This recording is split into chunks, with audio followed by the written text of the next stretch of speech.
Красная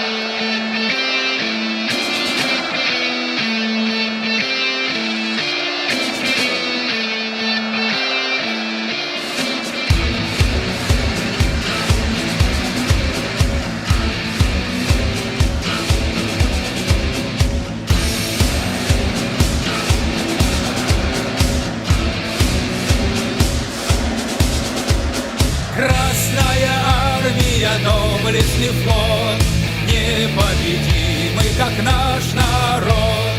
Ведь от тайги до британских морей Красная armia всех сильней. Да будет красная непобедима. Olá pessoal, vamos para mais uma aula do ano. Como vocês sabem, já foi dado um spoiler, né, com o desafio que a gente ia dar uma estudada sobre a Revolução Russa. Então todos que responderam certinho o desafio já ganharam seus pontos. Mas vamos ao que interessa, né? Vamos falar um pouquinho hoje sobre a Revolução Russa e os fatos mais marcantes e importantes dessa Revolução Histórica. Vejam só. Bom, como a aula vai ser narrada, peço que vocês prestem bem atenção em todos os detalhes que eu vou falar. Vamos lá. Entre os séculos XVI e o início do século XX, a Rússia manteve uma estrutura de governo absolutista, com fragmentos feudais. Então, assim, vocês já sabem o que é um governo absolutista e também vocês sabem o que são fragmentos feudais, que a gente viu aí feudalismo no 7º ano, né? E faz pouco tempo que a gente viu o governo absolutista. Então, vamos lá. A economia era basicamente agrária. E o que acontecia era que não conseguia suprir a necessidade da população. As pessoas comuns estavam vivendo extrema pobreza. E então, tempos depois, a Rússia começou a se industrializar. Sendo que com várias dificuldades, porque tinha uma economia basicamente agrária, sem muitos recursos tecnológicos, porém começou a surgir ali pequenas indústrias. Logo, as fábricas começaram a ganhar espaço e o povo trabalhava muito e ganhava pouco. Então, com isso veio a ideia aí do comunismo, que começou a se espalhar nesse período. Os dois principais formadores do comunismo foi Karl Marx e Frederick Engels. Esses dois, né, tiveram aí, deram esse pontapé inicial para ideias comunistas, né? Na verdade, teoricamente seria uma ideia boa, porque as coisas não estavam tão bem para o povo. Então seriam partilhadas, teoricamente, igualitariamente na sociedade. Então, com a ideia do comunismo se aproximando, foi criado aí um partido chamado Partido Operário Social Democrata Russo, que foi criado por Vladimir Lenin. Bom, em 1904, a Rússia era governada pelo czar Nicolau II, que é esse que está aparecendo aí na imagem. Ele aderiu a um projeto expansionista que levou a um conflito com o Japão. Czar era o nome que era dado para os imperadores russos, né? Ele vem de origem romana, que significa César. Então, vejam só. Diante disso, a gente pode ver aí uma Rússia czarista, né, hierarquizada. Então a gente vê a imagem aí que o czar estava no topo de tudo, e enquanto as pessoas entravam em um colapso, né? Bom, eu falei para vocês sobre o Partido Comunista, né, que foi criado aí na Rússia. Mas aí a gente teve, como ele era ilegal, ele deixou aí de existir, e mais tarde o partido se dividiu em dois, que ficou conhecido como mencheviques e bolcheviques, certo? Como que a gente pode explicar cada um deles? Vamos lá. Começar pelos mencheviques. Eles eram um partido menos radical, que era considerado como minoria, e queriam desenvolver o capitalismo. Porém, eles queriam fazer isso aos poucos, começar pelo socialismo até que chegasse no comunismo. Então, dessa forma que eles iriam agir.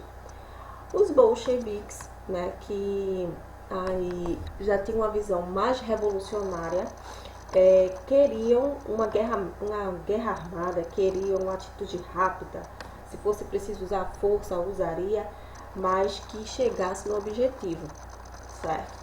Então esses dois partidos aí queriam chegar no comunismo, porém de maneira diferenciada. Os mencheviques de maneira mais moderada, mais lenta, e os bolcheviques já bem revolucionários.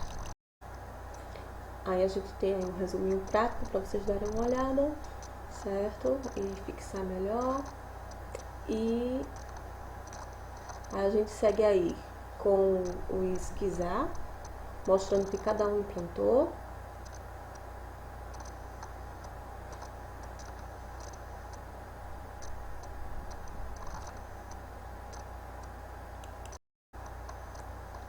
Temos aí um esquema explicativo, né, do Partido Democrata, que eu falei para vocês anteriormente, e aí explicando um pouquinho dentro desse esquema.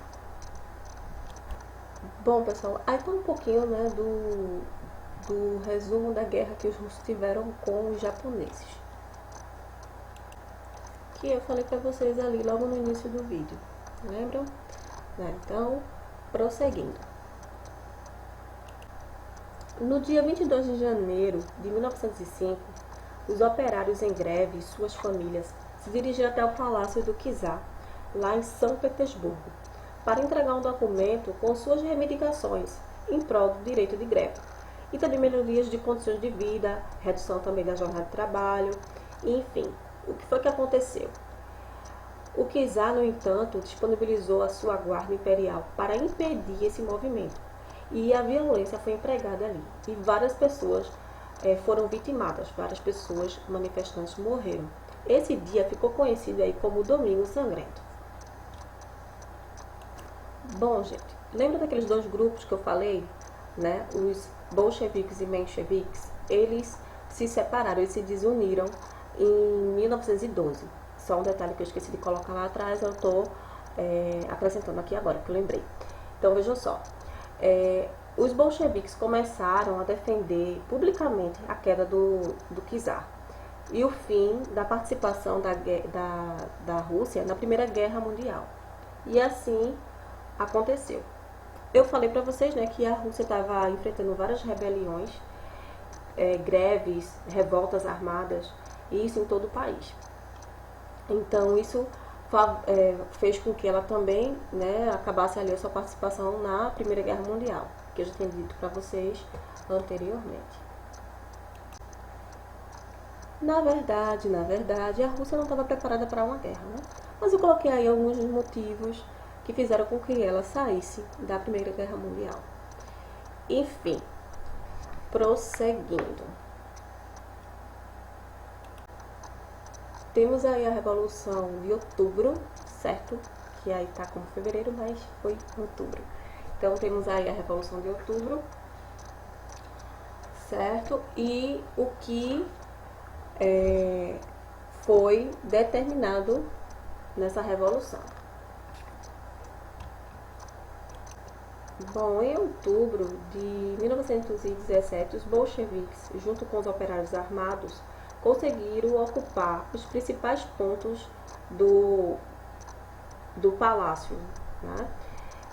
Do Palácio de Inverno, que era a sede do governador.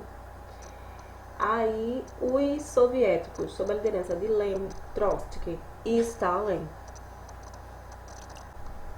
assumiram o poder e deixaram de se chamar bolcheviques e passou a se chamar Partido Comunista. Então aí, pessoal, foram surgindo, como eu falei, novas reformas aí a partir do Partido Comunista, e um dos tratados que se destaca foi o Tratado de Brest-Litovsk, certo?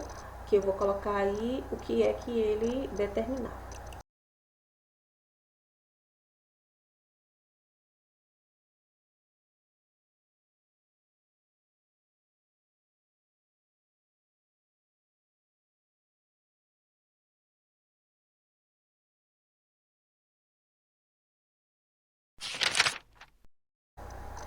Nessa imagem aqui, vocês estão vendo as fases da Revolução Russa, certo? É só um esquema prático para vocês compreenderem melhor.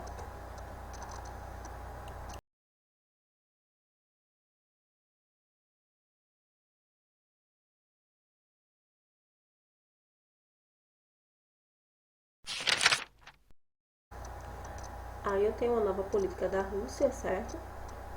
Coloquei um resuminho para que vocês possam acompanhar como ficou, né, esse processo.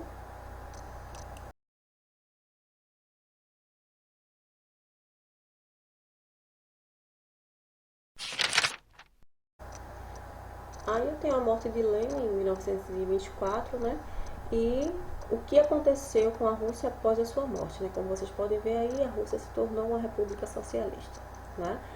E aí se tornou E aí também em 1923 tornou-se a União das Repúblicas Soviéticas, né? Socialistas soviéticas. Então, ele não deixou claro quem seria o sucessor, mas quem seria esse sucessor? E aí, vocês dão um chute para saber quem foi que assumiu? Quem lembra do desafio? Então, tá na cara que foi quem?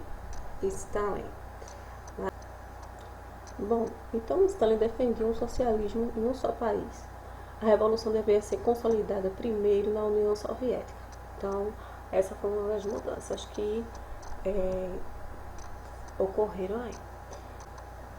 Bom, gente, Stalin foi um verdadeiro ditador. Ele reprimiu as liberdades individuais, prendeu políticos, contra o governo, estabeleceu planos econômicos, enfim, fez várias mudanças aí. Além de tudo, ele se autopromovia, né? Que ele fazia propagandas para fortalecer a sua imagem e figura. Então, fica aqui, gente, a aula de hoje. Espero que vocês tenham gostado e até a próxima aula.